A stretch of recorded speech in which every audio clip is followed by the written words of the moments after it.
As you can tell, Paul is not here tonight. Paul is where?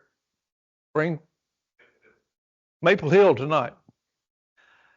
He's going to be gone about 4 Sundays or 4 Wednesday nights. And so if you want to plan your vacation,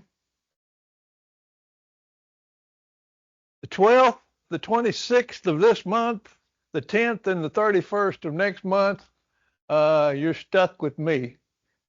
And so I thought what we might do is most of the time I like playing Jeopardy. They used to have a category on there called Potpourri for 200. Most of the time when I put a lesson together, I'm only teaching one time, and so I play Potpourri. I'm liable to come up with any subject. But since I've got Wednesday, I'll get the day right in a minute. 4 Wednesday nights and 1 Sunday night. I thought I'd put together a mini series. Okay. Not a big, deep theological study. It's a question about how do you handle certain things in life.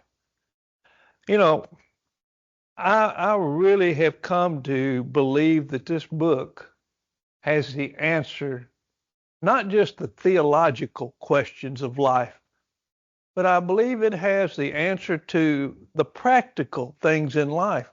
If we begin to look at the lessons that are there that we can get from people's experiences, when we can watch people in the scriptures, if we can watch how Jesus interacted with people, you can learn a lot of great lessons about how to deal with your everyday life. And tonight I want us to think about how you handle one particular thing. How do you handle failure in your life? How do you handle failure? You may have never failed at anything. God bless you. You're special. You are special. Failure is a part of life. And how we handle failure has a lot to do with, how our life turns out. Jay talked about choices tonight. Robert Frost I'm not a big poetry fan. Don't understand a lot about poetry, but I can relate to certain things. And Robert Frost wrote a poem one time called The Road Not Taken. And that last few lines of that poem says, I shall be telling this somewhere ages and ages hence. 2 roads diverged in a woods, and I took the one less traveled by. That's made all the difference. And I thought that's very true. The choices we make really determine where we go in life. And sometimes we fail. And, most of the time when you think about it, we handle failure in one of 3 ways. I'll share some stories with you. One of the best ways, or the best way to handle failure in your life, and tonight we're going to talk about failure that you face individually, but not only that, is failure you face in other people's lives, be it your family, your friends, your children, grandchildren, people you work with, or maybe even people you go to church with. How do you help them handle failure in their life? And we're going to look at that in just a second. But in our own lives, we usually handle failure in one of 3 ways. One is we learn from our experiences and we move forward, which is the best way to handle failure. Winston Churchill said this. He said, success is stumbling failure after failure, but never losing enthusiasm. And that's the way we should approach failures, because they're going to come. Someone once said the only person who never failed was the person who never tried. But other people, I'll give you an example of that, of somebody who kept trying. There was a young boy in high school. It was Charles. And he was kind of introverted and really, he was just kind of an oddball to be around. Teachers didn't care for him in class because it seemed like all he wanted to do was just sit there and he wouldn't pay attention. He just doodle on his paper. He just drew. He liked to draw, so he just draw stuff. Well, they convinced him he needed to be involved in something, so he signed up to be on the yearbook staff. And he would submit articles to the yearbook staff and they'd turn him down. He'd submit drawings and they'd decline to use those. So he just kept getting more and more disappointed. But he just loved to draw. Loved to draw. He joined the golf team. He was the fifth man on the five-man team on the golf team. That team made it to the state tournament. Because of Charles, they lost the semifinal match. The next day in the consolation match, because of Charles, they lost the consolation match also. Charles just never could get along real well, so, people just kind of wrote Charles off. As he grew older, he would just do little things and send them off to magazines, just for the fun of it. He just sent them off. Everybody turned him down. Until one day he got a letter back and said, we'd like you to work a little more on this little character you got there. And so Charles sat down and started drawing a comic strip. And he came up with a guy called Charlie Brown, fashioned after his own life. Charles Schulz was the creator of Peanuts. He never lost that dream he had. No matter how many times he failed, he just say, okay, I'm going to try something different. Thomas Edison once was asked, Mr. Edison, you've failed 10,000 times making a light bulb. He said, no, I know 10,000 ways not to make a light bulb. So that's the way you approach failure, a positive way. But then we see a lot of people who approach failure with anger. You watch a baseball game and grown man goes back, slams his bat against the ground, throws his helmet, throws his glove, says a few choice words to the umpire. Golf matches. How many golf clubs have you seen thrown into a lake, Larry? A bunch. Why? We fail at what we want to do and we just become angry and irate. Y'all probably don't do this, none of you men. Have you ever taken a hammer to something that just wouldn't work? Or threw the hammer because that hammer hit your nail instead of the nail you were aiming at? Yeah, we've all done that. Not a real good way to approach failure. But one of the worst ways to approach failure is to let it kill your dreams, to stifle your ambition, to kill your drive towards success. The year was 1884. There was a 28-year-old engineer who worked for the Paris Consolidated Electric Company in Paris, France. And he hadn't worked there long before his supervisor got to noticing that he was really sharp. So he went and told the president of the company, he said, this guy is special. So president sat down and talked to him and said, you're wasting your time here. You need to go to America and see Mr. Thomas Edison. So the gentleman had 4 cents in his pocket and a note from the president of the Paris Consolidated Electric Company and came to America, went and found Thomas Edison. Edison read the note from the gentleman's previous employer.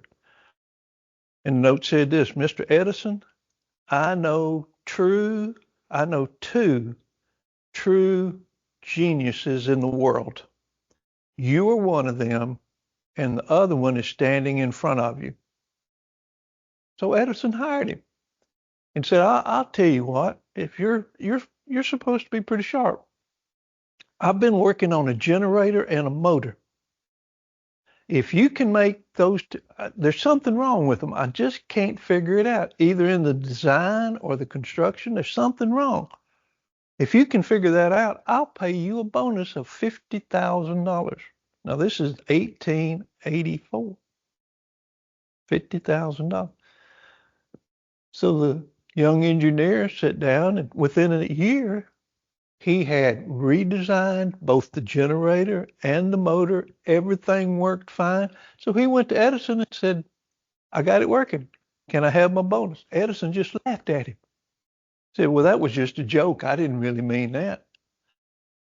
And so the man quit, went in business for himself, found two men to back him, started the business, went well for 2 years, and then he discovered that the two investors had stolen everything he had, including all his intellectual property, and he was penniless.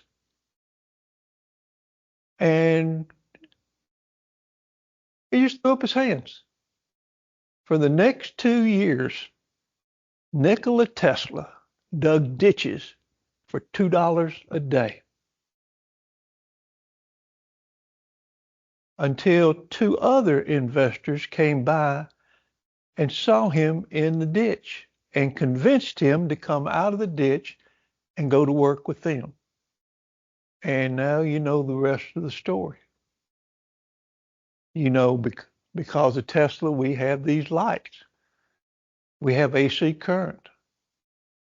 We have radio. We would have had wireless electrical distribution if his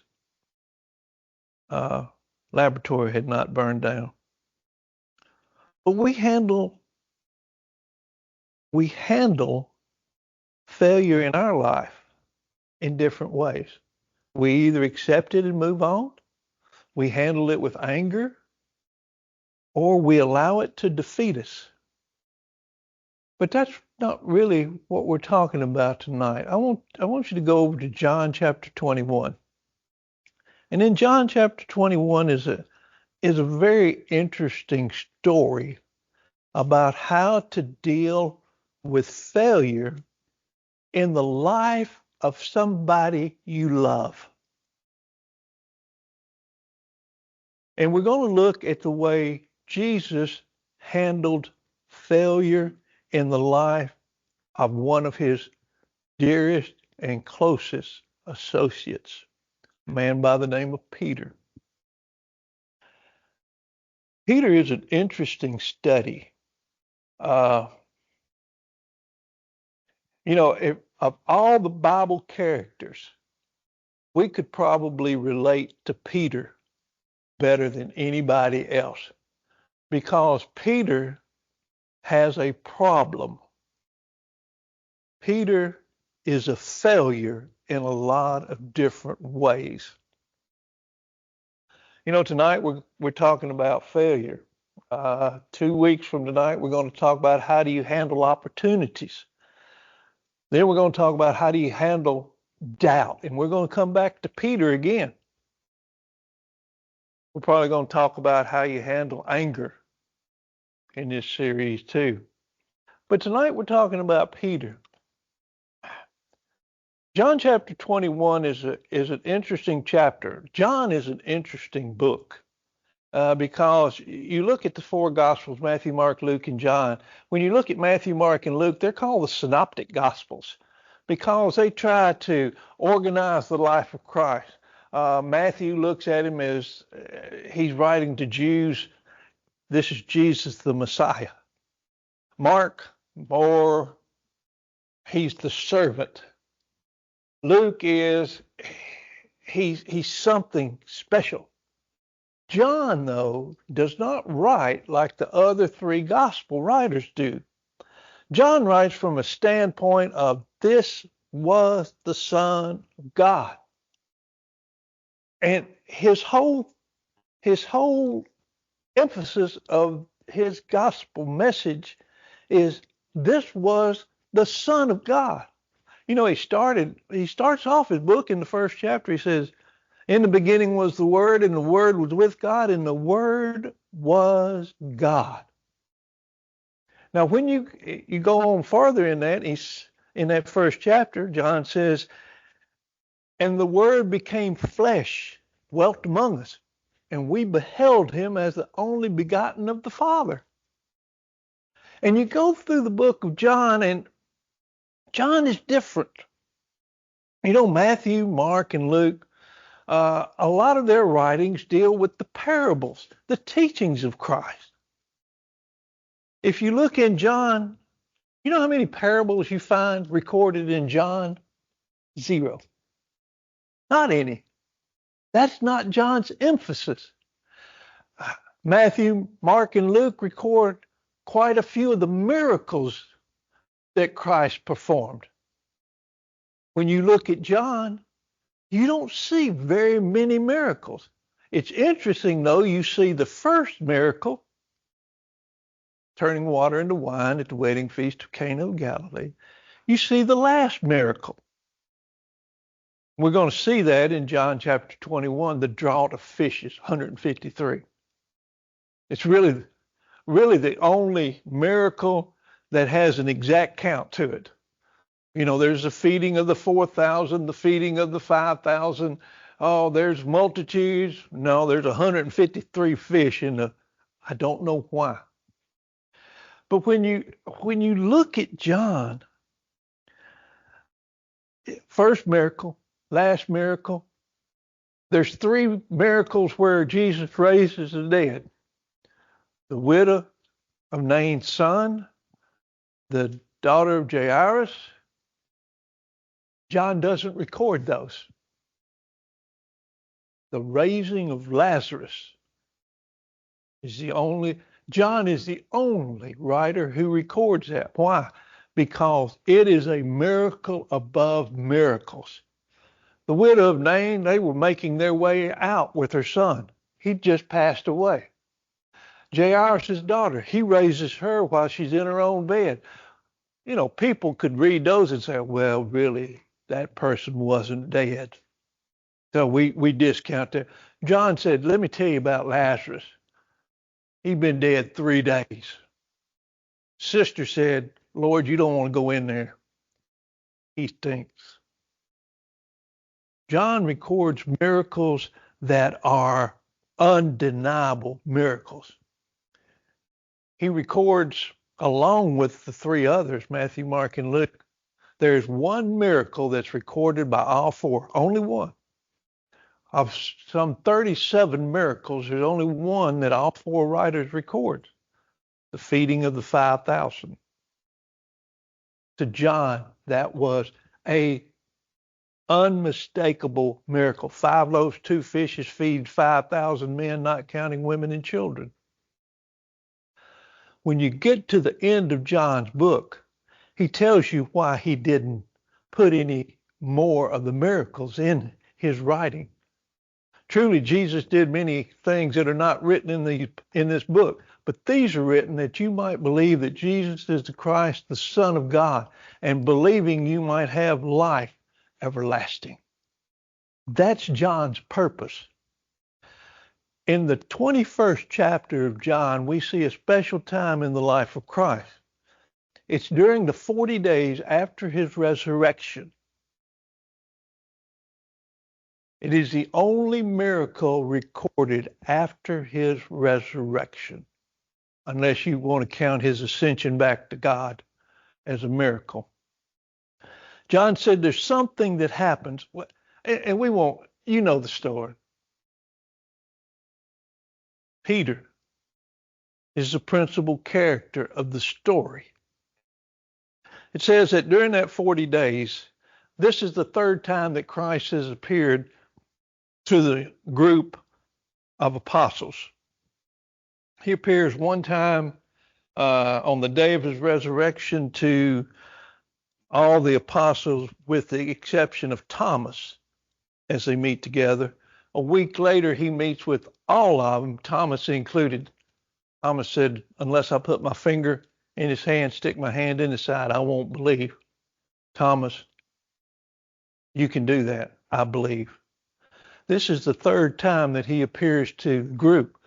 Now, if you read the 21st chapter, and I won't read it all to you, there's 7 of the apostles, Peter and 6 other apostles, are by the Sea of Galilee. I don't know how long into the 40 days this is, but it appears as though Thomas and maybe the other 6 have reached a point of saying, what's the use?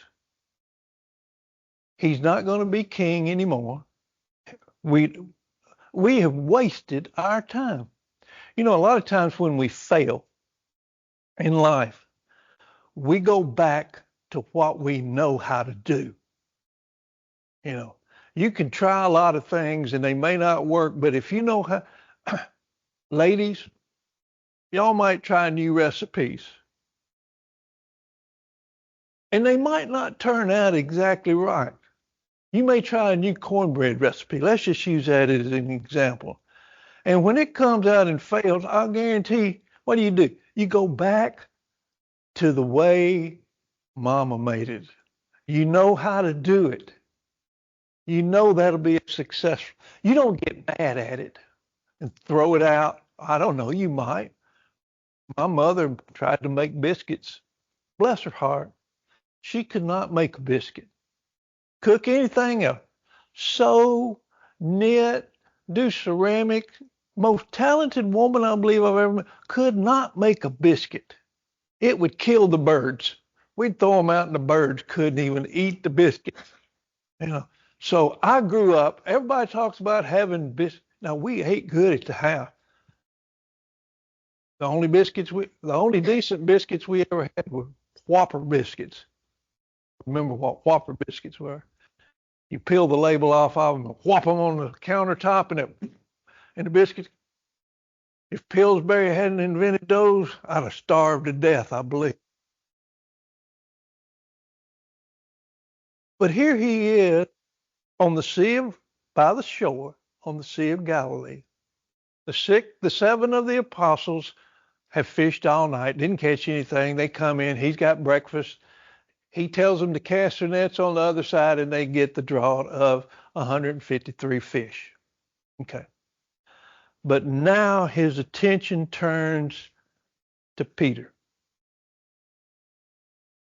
Peter, when you look at scriptures, Peter is probably the prime example of failure. How is Christ going to handle this person? And it's possible that Peter has just said, I've tried, I've done the best I could, it didn't work, I'm going back to fishing. I know how to do that. But Jesus takes him aside and begins to talk to him. Jesus understands one thing about Peter that Peter doesn't understand. And it's same for us today, and same for the people we deal with that's going through failures in their life. Every life is a plan of God. You remember Batzel Barrett Baxter, the head of the Bible department. His autobiography is entitled Every Life, a Plan of God. Comes from Jeremiah chapter 29, verse 11. For I know, says the Lord, the plan I have for you, to prosper you, not to harm you, but to give you hope and a future. Jesus understands the significant impact Peter will have. Remember I told this story about Nikola Tesla, the man in the ditch? If those 2 men hadn't come along and talked to Tesla and said, look, you're better than this. You can do this. Where would the world be without Nikola Tesla? Okay? Where would the church be if Christ had not taken Peter aside? So Peter, let me help you deal with your failures. And Peter had them. Peter had his failures. You remember, and we'll talk about this in one of our lessons, walking on the water. You look in the Guinness Book of World Records, Peter holds the record for the farthest walked on water by a human being. Still holds it today after 2,000 years. But he began to sink. Response from Jesus, why did you doubt, O ye of little faith? You remember in the garden, Lord, I'll protect you. And he brings out his sword and whacks off the ear of Malchus, the high priest's servant. Jesus said, put the sword away. You can almost hear Jesus. Peter, I could call 10,000 angels. I don't need your sword. Old saying, he that lives by the sword will die by the sword.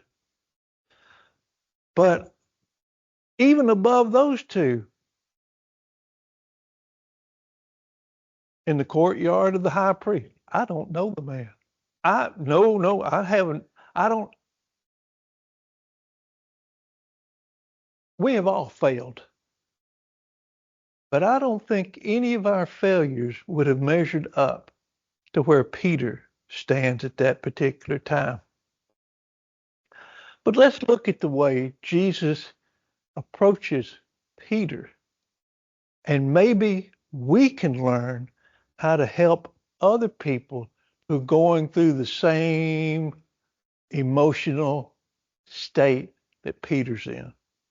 Peter knows he's a failure. Now he's eye to eye with the man who he has failed. How's the Lord going to handle it? This had to be one of my mother's favorite stories, and I'll show you why. Go down to verse 15 in John chapter 21. The first thing when you're dealing with somebody who's wrestling with failure is to get them to understand that you know how serious the problem is. And they need to understand that you know how serious the problem is. My mother is a prime example. So when they had eaten breakfast, Jesus said to Simon Peter, Simon, son of Jonah, I want you to stop right there.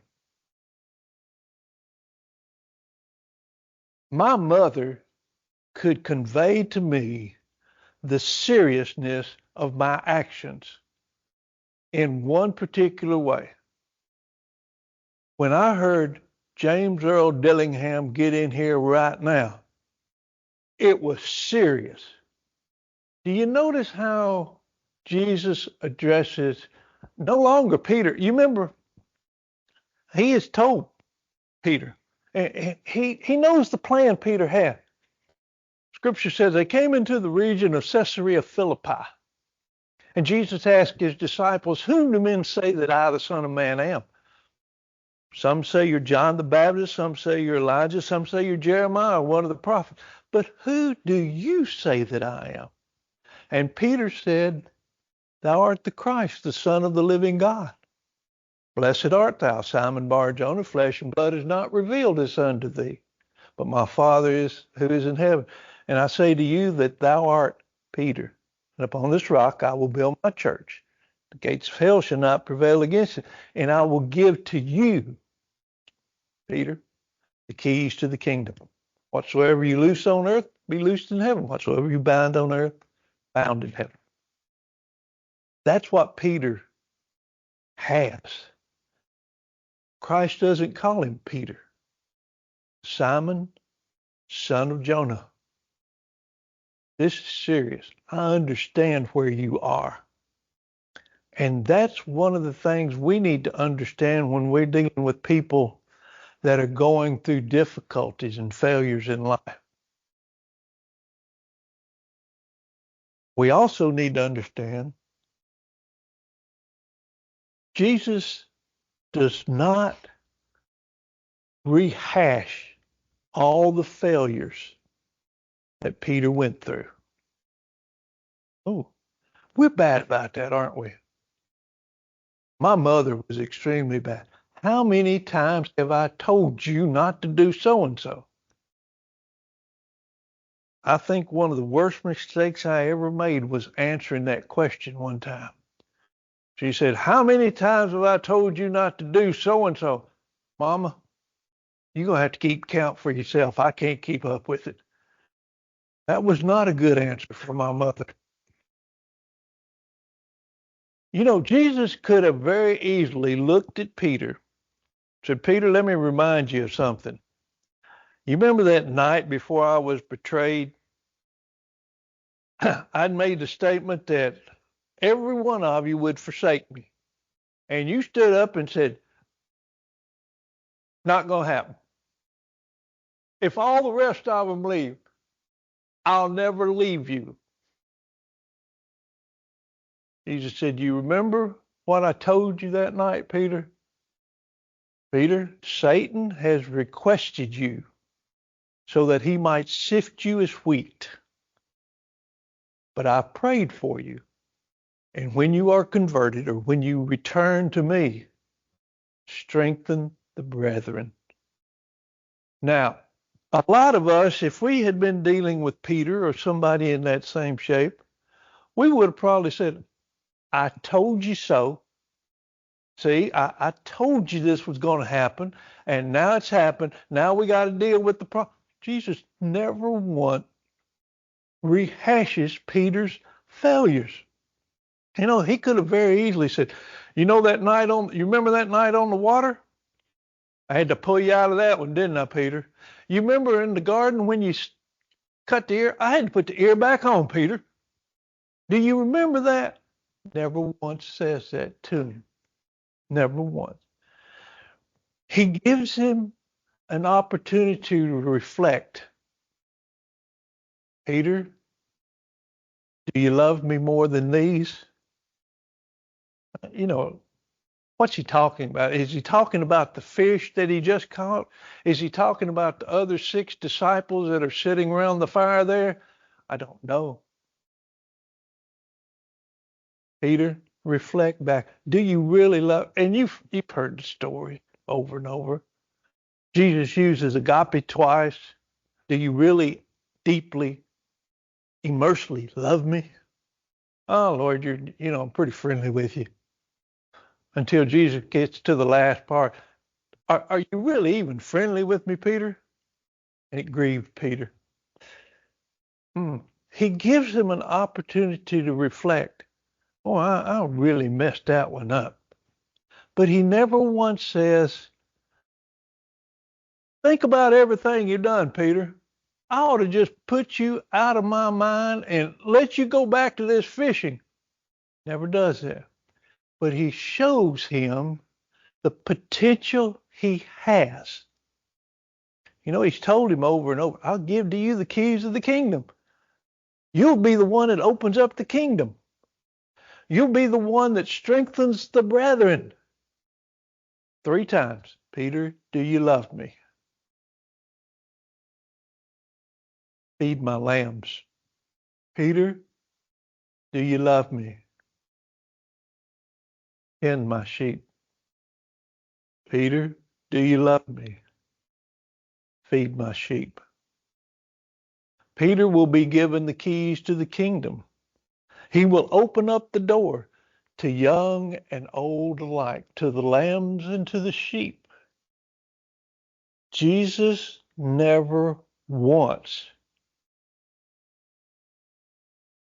says one thing negative to Peter. He makes Peter look internally at his failures. And he tells him he can succeed in his mission. He can succeed in the plan that God has for his life. Now, there'll be times in our lives that we fail.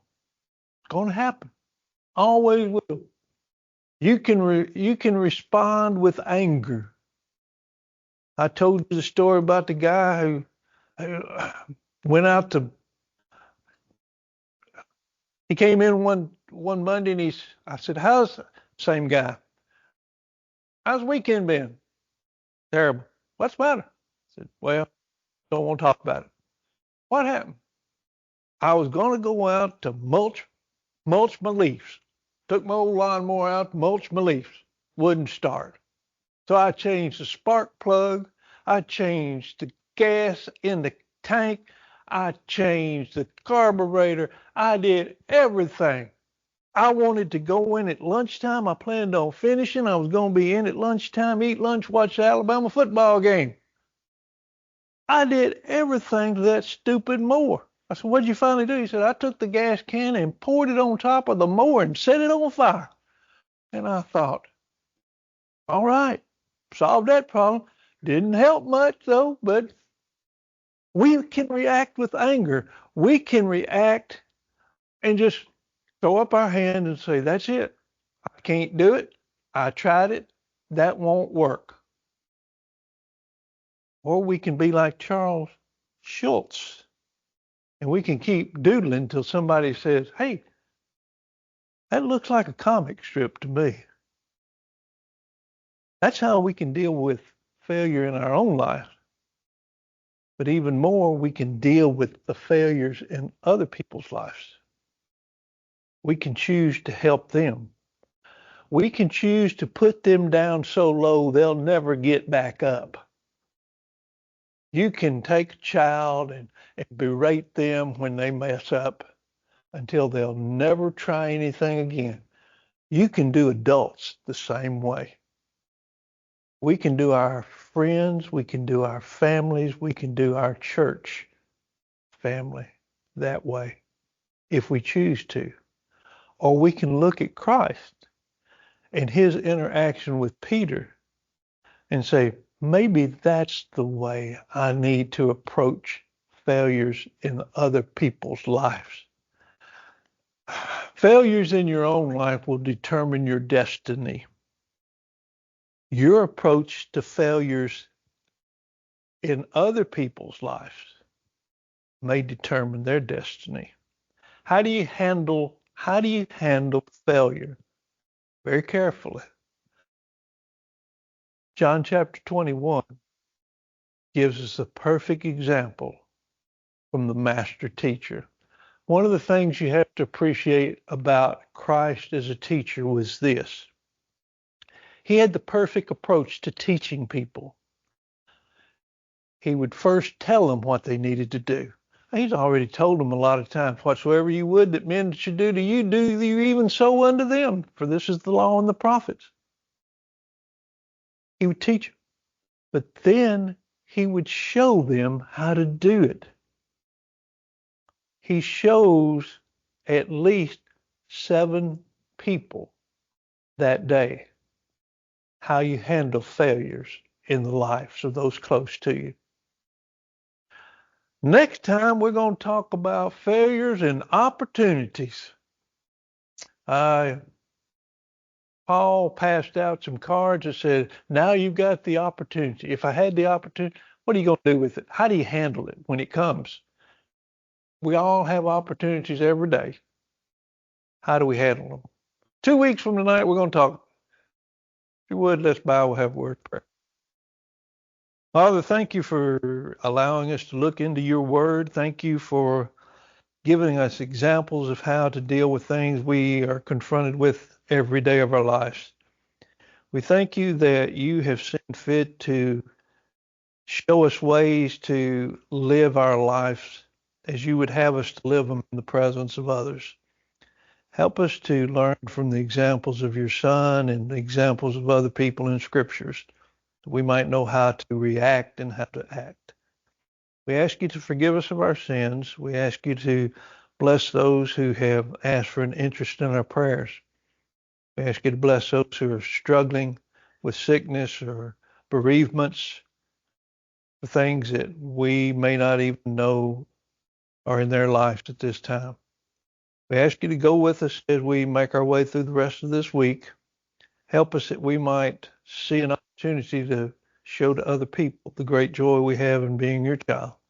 It's in your Son's name we pray. Amen.